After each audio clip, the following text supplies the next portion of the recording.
que tous les pays sont confrontés à des situations très difficiles et nos amis français, bien sûr, n'y échappent pas. Et donc le gouvernement français prend des décisions dans l'urgence. Et je dois dire que donc je pense que cette mesure est prise pour des pays comme la Suisse ou autres et n'a pas été pensée par rapport à la singularité de la principauté. C'est pourquoi nous avons bon espoir. Je me suis entretenu d'ailleurs longuement avec les présidents des groupes d'amitié, à l'Assemblée nationale, M. Olivier Dassault, au Sénat, Mme Dominique Estrosi-Sassone, qui nous ont assuré de leur soutien. Notre gouvernement s'est adressé hier au gouvernement français.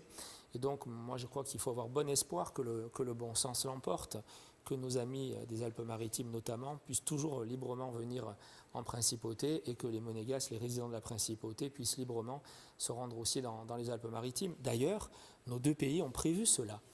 Cette singularité de nos relations, cette imbrication de la principauté dans le territoire français a été prévue par les accords bilatéraux et notamment par une convention de voisinage franco-monégasque de 1963 qui clairement interdit ce genre de mesures donc, dans son article 2.2. Donc aussi au nom de l'application de ce traité, nous sommes confiants pour que le bon sens l'emporte rapidement.